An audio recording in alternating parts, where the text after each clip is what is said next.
Assalamualaikum warahmatullahi wabarakatuh. Selamat pagi, tetap semangat belajar ya. Kali ini kita akan belajar Bahasa Indonesia tema 7 subtema 1. Benda hidup dan tak hidup di sekitar kita. Pernahkah kamu memperhatikan benda-benda di sekitar kita? Ada banyak benda di sekitar kita. Ada manusia, hewan, dan tumbuhan. Ada juga rumah, sepeda, mobil, dan benda lainnya. Ada benda ciptaan Tuhan, ada juga benda buatan manusia. Ada benda hidup, ada benda tak hidup. Kita memanfaatkannya setiap hari. Kita wajib bersyukur kepada Tuhan atas ciptaannya. Kita juga berterima kasih kepada sesama atas karya-karya yang dibuatnya. Gunakan dan peliharalah benda-benda tersebut. Dengan benda-benda tersebut, hidup kita jadi lebih mudah. Apa saja yang termasuk benda hidup? Apa saja yang termasuk benda tak hidup? Ayo pelajari materi berikut bersama-sama.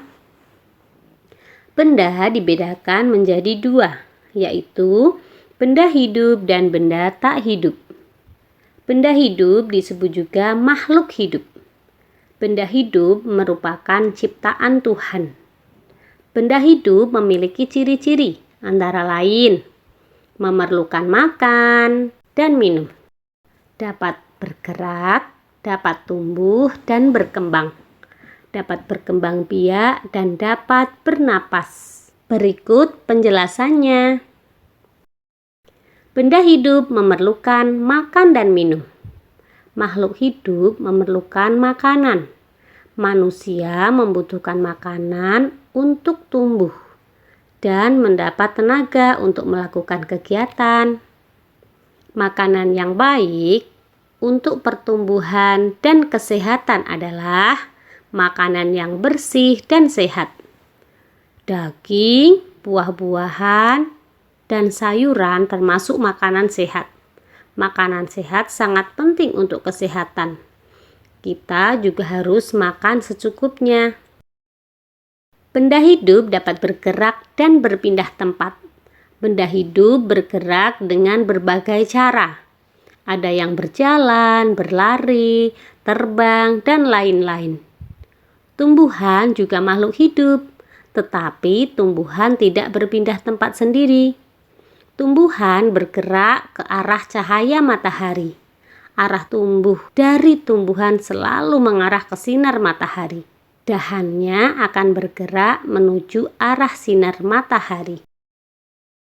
Benda hidup dapat tumbuh dan berkembang.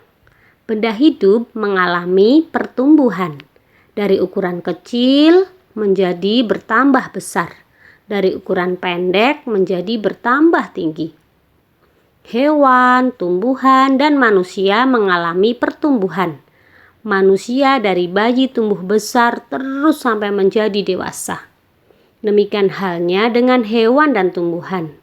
Dalam pertumbuhannya, benda hidup mengalami penambahan berat, panjang, dan tinggi.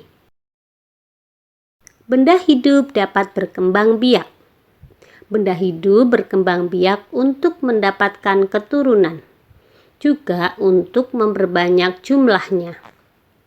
Tujuan berkembang biak agar benda hidup tidak punah dan terjaga kelestariannya. Benda hidup dapat bernapas. Semua makhluk hidup memerlukan udara untuk bernapas. Bernapas adalah kegiatan menghirup dan menghembuskan udara. Contoh benda hidup yaitu manusia, hewan, dan tumbuhan. Selanjutnya, benda tak hidup. Benda tak hidup disebut juga benda mati. Benda tak hidup juga memiliki ciri-ciri antara lain tidak memerlukan makan dan minum, tidak dapat bergerak, tidak dapat tumbuh dan berkembang, tidak dapat berkembang biak, dan tidak dapat bernapas. Benda tak hidup tidak dapat bergerak sendiri. Benda tak hidup dapat bergerak biasanya karena bantuan mesin. Contohnya, mobil mainan. Mobil mainan dapat bergerak jika dipasang batu baterai. Contoh benda tak hidup yaitu mobil, meja, kursi, lemari, vas bunga, sepeda, dan masih banyak lagi. Berikutnya, tahukah kamu terdapat banyak kosakata yang berhubungan dengan ciri benda hidup? Contohnya, berat, tinggi, besar, berkembang biak, dan tumbuh. Kosakata tersebut dapat kita cari artinya dalam Kamus Bahasa Indonesia. Misalnya, berkembang biak, bertambah banyak, keturunan, manusia, binatang, atau tanaman yang diturunkan dari yang sebelumnya. Punah, hilang, lenyap. Dari kosakata tersebut dapat dibuat kalimat. Dalam membuat kalimat harus memenuhi kaidah SPO, yaitu mengandung subjek, predikat, dan objek. Contoh, Rini sedang merawat tanaman. Rini sebagai subjek, merawat itu predikat, dan objeknya adalah tanaman. Sekian pembelajaran pada hari ini, semoga bermanfaat. Wassalamualaikum warahmatullahi wabarakatuh.